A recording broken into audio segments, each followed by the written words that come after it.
The 2022 midterm elections are over-ish, with early indications that a red tsunami was coming with the success of Governor DeSantis and Marco Rubio coming out of Florida. The rest of the night didn't turn out that way. So what can the Republican Party learn from the 2022 midterms?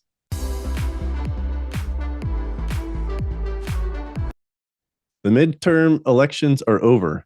Last night, I was privileged to be invited to an election party, my first one. I was at Corey Mills' election party representing Seminole County, District 7 in the state of Florida. He won his election. He won it. It's made the party that much more fun. After that experience, I'm definitely going to go back to or go to more election parties in the future, 2024, maybe even help out with a campaign directly. I met some fantastic people. One of the political consultants is who invited me there. He was a guest on my podcast, David Pollock. And we talked about on that episode, the two-party system, which I believe is one of the takeaways from this 2022 midterm election, but I'll get into that a little bit later in this episode. But to start, I just want to talk about what took place on, Tuesday night, November 8th, during the midterm election. It's like I said in the open, with Florida being on the East Coast, DeSantis winning by 20 points, like 1.5 or almost 2 million votes.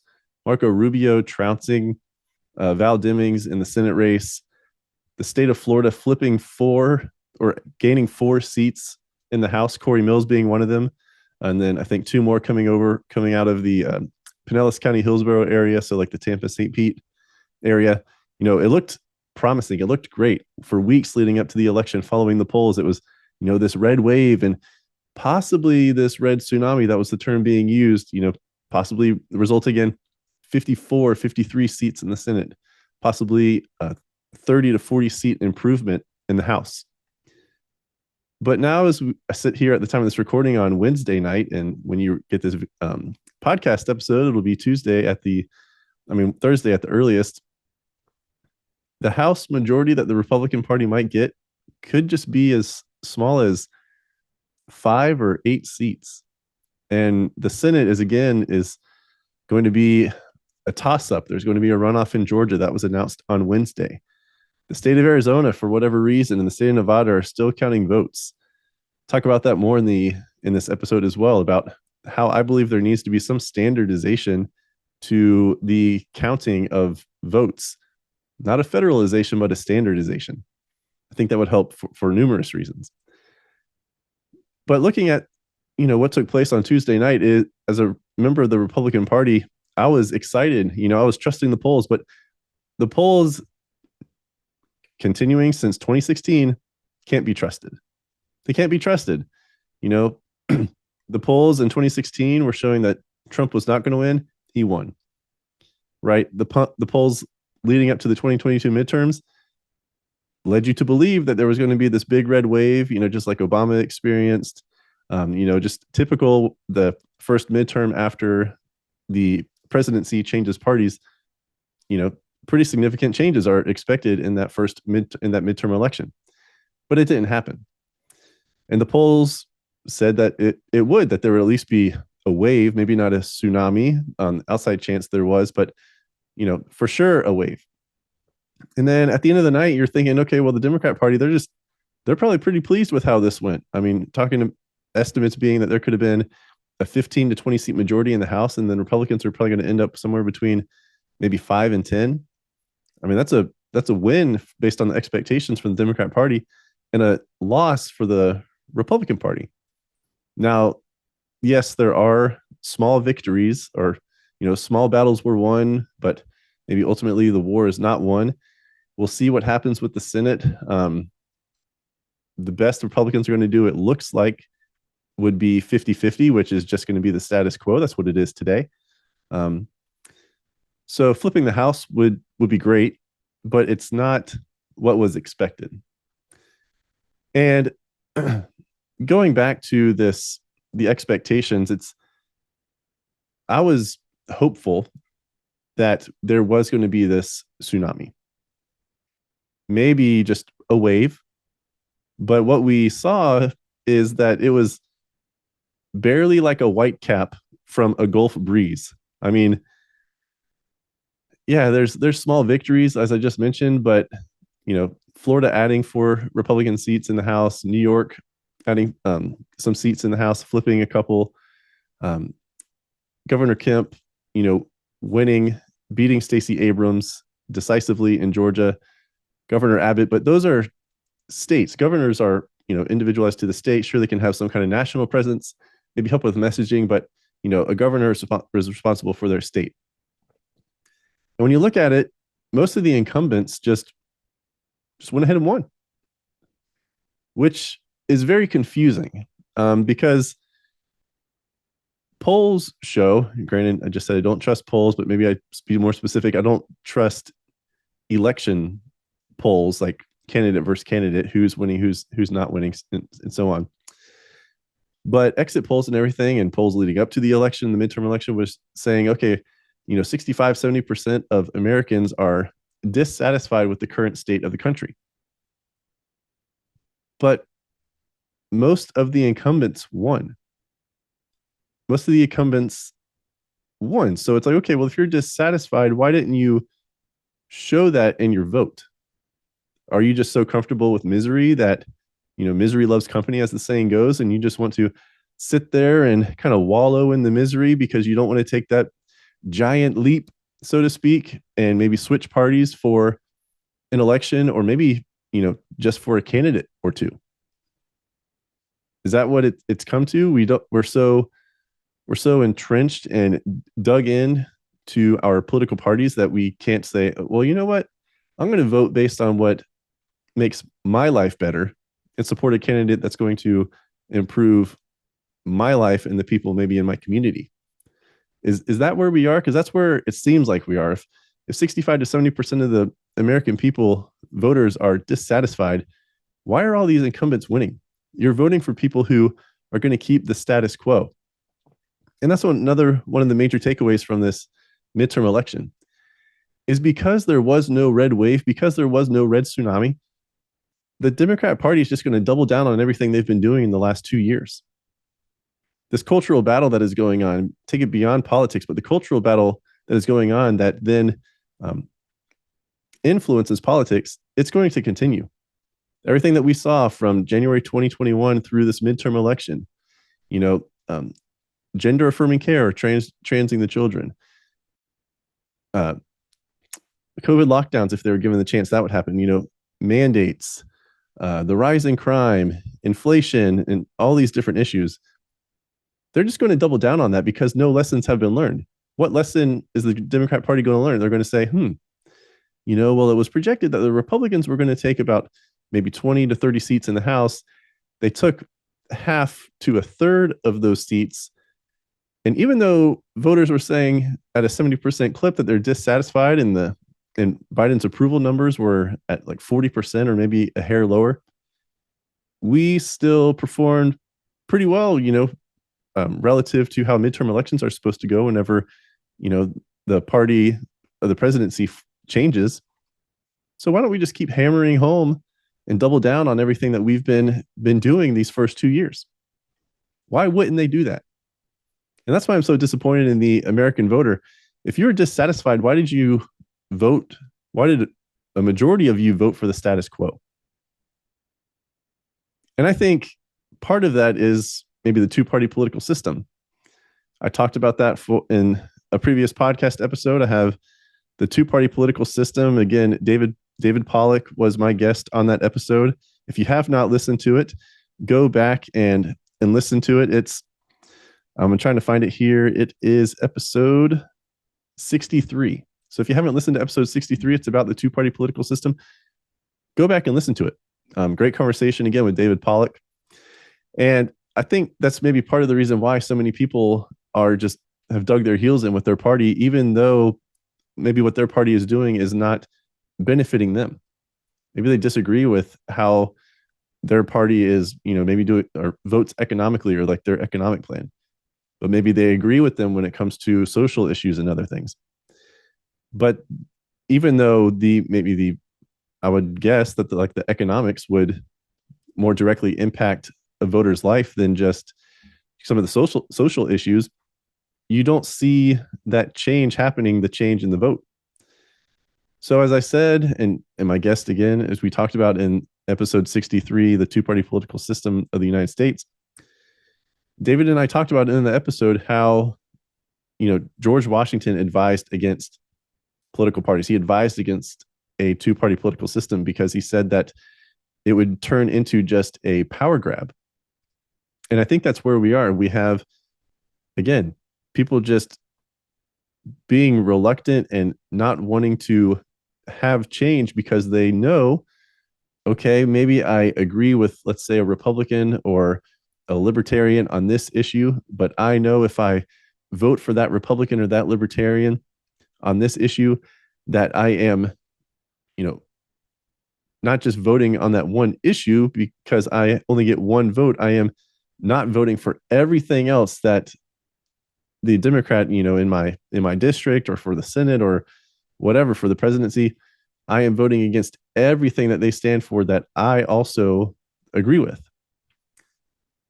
In the two-party political system, it's just, again, it's a power grab, just like George Washington expected and advised the expectation to be just that.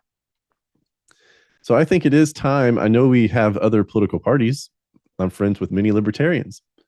There's the Green Party and other parties, but the way the elections are structured and the way all of that is structured, the funding and debates and so on and all of that goes into the elections, it's basically impossible for those other parties to gain a footing and actually be a contender in these elections.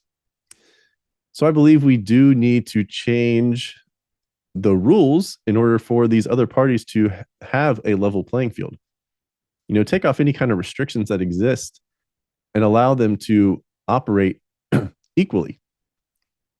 Just operate equally. The funding will change, right? Because of, people making donations and all of that, but at least make the ability to play, so to speak, the same.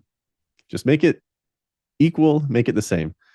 And I think that will improve the country and improve our elections because you will be less likely to have that voter, like I was just describing, that, maybe something economically is most important to them on election, but they know since they only get one vote and it's one vote for a candidate, not, per issue, that if they decide, they have to decide between voting for that one issue that's maybe most important to them, but then, not voting for the other things that are second, third, fourth, fifth, but also important to them. And they know that if they vote out of their party, then their party risks losing the power that they have. So people are, may want to vote other party, but they are choosing not to. So if we can have more parties, more candidates, more nuance to these candidates, more nuance to the elections, more nuance to the platforms and the policies and everything, I think that's better for the country. And then regarding continuing along that thought with the elections, I think there has to be some changes to election laws and the regulations and everything. I believe there needs to be an election standardization, not federalized elections, but a standardization of how ballots are cast, how people vote, mail-in ballots, vote by mail, early voting, absentee, definitely how votes are counted. These are all set by state, and we see states like Florida who can tally everything up and report just 2 hours after polls are closing, versus other states like Arizona for the second election in a row who are going to be spending 3, 4, 5 days after the election counting. Then you have states like Pennsylvania, which is a highly contested state. If you've been paying any attention to the last couple of elections, they are not allowed to start counting their absentee ballots, the vote by mail, all of those non-voting day ballots, early voting, until like 7 a.m. on election day. And you're talking about maybe 1.5 million ballots. You're trying to get through that on election day. Like, that's not going to happen. You have about 12 hours to do that. So there needs to be some type of standardization, because I believe that will help um, put people at ease when it comes to wondering, okay, well, if the results are coming out within an hour, 2 hours, maybe 3 hours after the polls close for that location, I trust that more than I trust 2, 3 days after the election, because that's just more time, more human error, puts doubt in the minds, because we've seen what political parties are willing to do to keep hold of that power. Again, going back to power. So we need to have some kind of standardization with the tabulation of votes and the ways in which people vote, so that on election night, because it is called election day, not election week, we can have the results. I mean, we used to have the results when it was all paper ballots, and now you have electronic voting, and somehow we are getting results later than we did with a more archaic form of voting. It just doesn't make sense, and it's not good for the country. We heard President Biden and the Democrat Party talk about democracy's at stake. Well, how about we, firm up that democracy, our constitutional republic, with the standardization of voting, so we can have the results on election night. And then also, I believe leading up to an election, there needs to be a connection between debates and voting. I'm stealing this idea from someone, I forget which podcast I was listening to, but we saw this in Pennsylvania. I think about 1 million votes were cast before the first debate between Oz and Fetterman.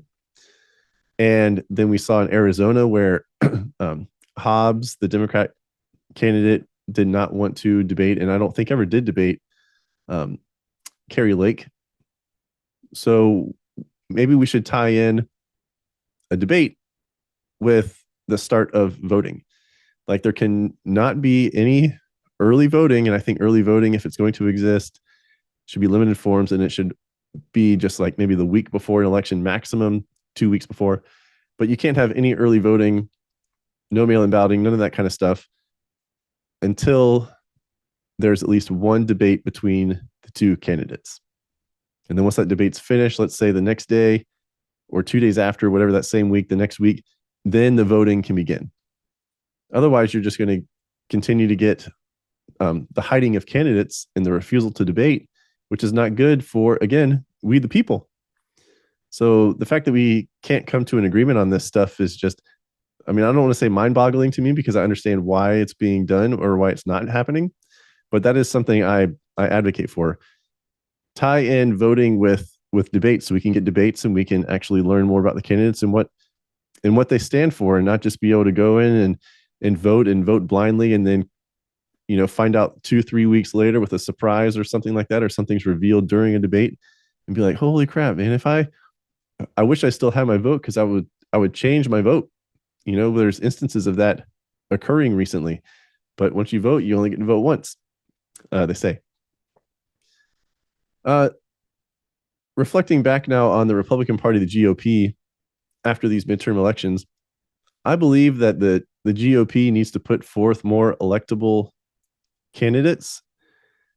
A lot of talk today with analysts and right-wing Republican pundits and stuff like that, where we're saying how, if like Oz, for example, coming out of Pennsylvania, maybe he wasn't the best candidate. He won the primary, but looking forward to the general, maybe not the best candidate. It turns out he lost, so that holds water to an extent. But the GOP needs to put some more electable candidates. The candidates that they need to put forth, they need to be putting forth ones who have solid messaging, but not only that have results to run on. You look at the DeSantis and Rubio victories in Florida, and I mean, you look at what DeSantis did from when he was elected for his first term as governor in 2018, what he did throughout COVID, what he's done since then. He has results. He has like over 60. He has like a 60% approval rating in Florida.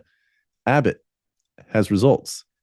Kristi Noem in South Dakota, she has results. So if we can, Governor Kemp in Georgia, he has results. So that is what the Republican Party, the GOP, needs to be putting forth in their candidates. Whenever you can put forth someone who has results, do that. not people who are operating on the fringe, not people who are maybe just appealing or have the support of like a third to a half of your party. Put someone in who has results, who has the record when possible. Also, the GOP needs to change the messaging from not Biden or not a Democrat to actually actionable policies. A friend of mine today, the day after the election, said that if you go to the GOP website, there is not a well laid out platform of policies for the GOP website, the entire party, the RNC.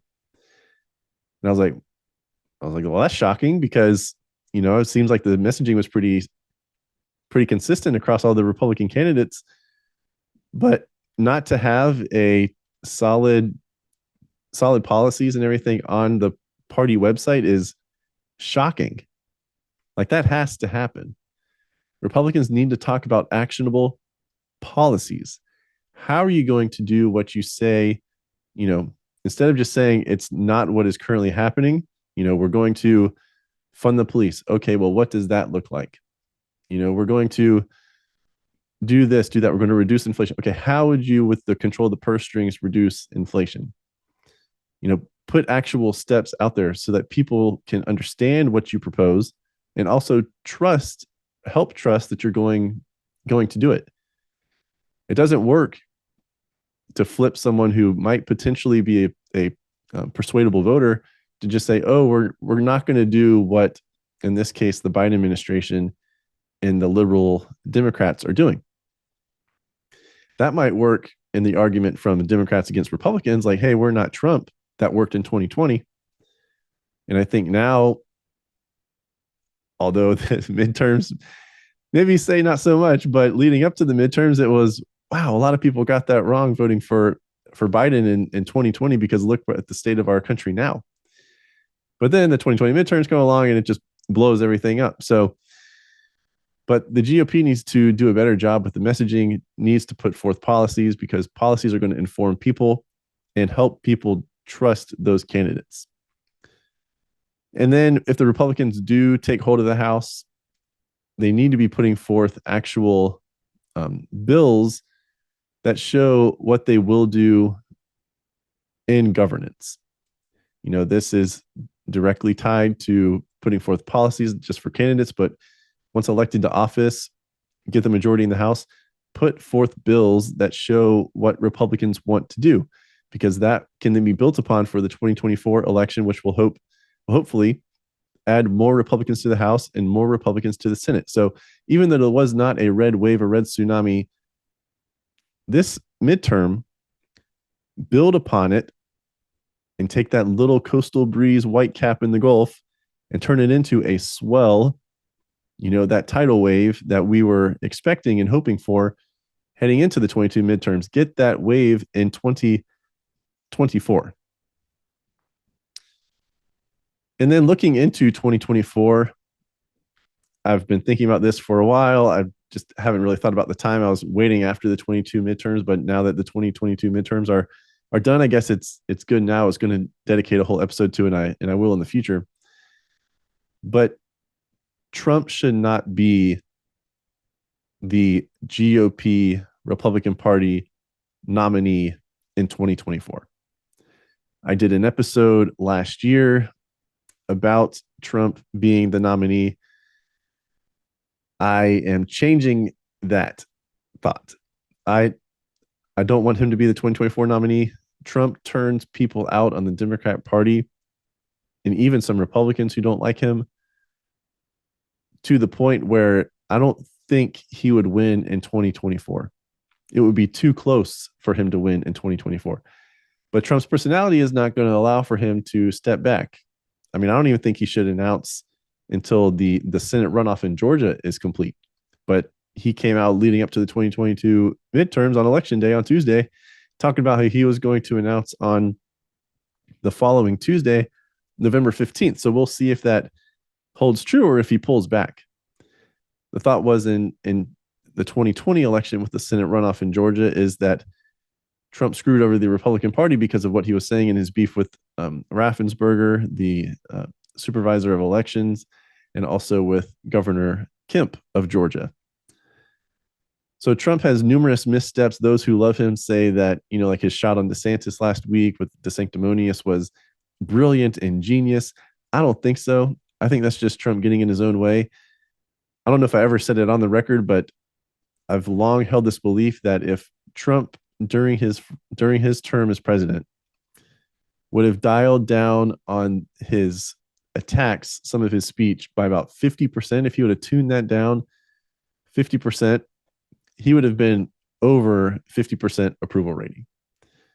But I think his time has come and gone. A lot of the candidates that he endorsed didn't have that much of an improvement, if any improvement at all, over the percentage of votes that Trump won in their districts or statewide, like if it was a senator or a governor.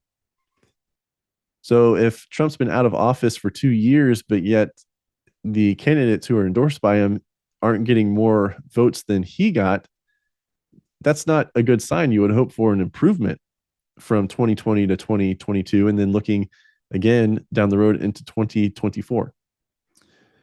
So I think this is DeSantis's time. As a Florida resident, living here in Orlando, I would love to have DeSantis as 4 more years as governor, but that would take him to 2026, and then the next presidential election after 2024 is not until 2028. So 2 years of nothingness, basically, of being out of the limelight, out of the spotlight, out of governance, because you're limited to just 2 terms here in the state of Florida. He has to run in 2024. The thought of that battle between he and Trump in the primary, I don't like it. I don't like it one bit. I think they're going to come out bloodied and bruised, these 2 behemoths just going at each other. And then it could split the party, or you could have some level of pettiness going on to, let's say, DeSantis came out the victor in a primary against Trump, and then Trump is just so ticked off that he decides to run in the general as a third party, as an independent or something like that, and then just completely undercuts not only DeSantis, but the entire Republican Party. I wouldn't put that past Trump. I wouldn't put it past him. And that makes me nervous. That's what I don't like. You don't know what he is going to do. That may work, or may have worked during his presidency with other officials of foreign countries, foreign leaders. But I don't want to see that happen and, cut the legs out from under the Republican Party. So I think Trump needs to step aside. He's just too divisive. And Democrats are already dug into, to advancing their agenda, to holding on to power. So why on earth give them one more way to turn out more Democrats to vote? That does not make sense to me. I supported Trump in 2020. 2016, I voted for him. He was my guy the whole way. 2020, I voted for him. But 2024, I think he's got to step aside. I don't think he'll do it, but I think he needs to step aside. So 2022 midterms, again, disappointing results. I was expecting a red wave, not necessarily a tsunami, but I was expecting maybe 52-48 in the Senate, and then maybe 30 seats added, 25 to 30 seats added for the House. That's not happening. So disappointing results. There are numerous lessons to be learned, like I just talked about, and we need to not forget them, the next week. We need to stay focused as a party, do what I was suggesting. And in my opinion, I think those are great ideas. But continue to build the Republican coalition, continue to improve the candidates that we are putting forth, shore up our policy, our agenda, put actionable steps of how we're going to accomplish these things when given the power of governance. So we need to continue to make these adjustments. Otherwise, we're just going to be in the same cycle and be stuck here in perpetuity. We need to focus on winning more seats, like I mentioned a couple of minutes ago, building upon this little Gulf breeze whitecap of a wave and turning it into an actual red wave in 2024. Getting more seats in the House, taking over the Senate, and then the cherry on top, the presidency in 2024 with my governor, Ron DeSantis. Hi, I'm Brian Kletter, the creator and host of the Counterthought podcast. Thank you for watching this video. Remember to like it, and then also check out these two videos and subscribe to the channel. For more daily content from me, you can find me on Instagram at Counterthought CEO and the official Counterthought Instagram page at counter_thought. Thank you for watching and spread the word.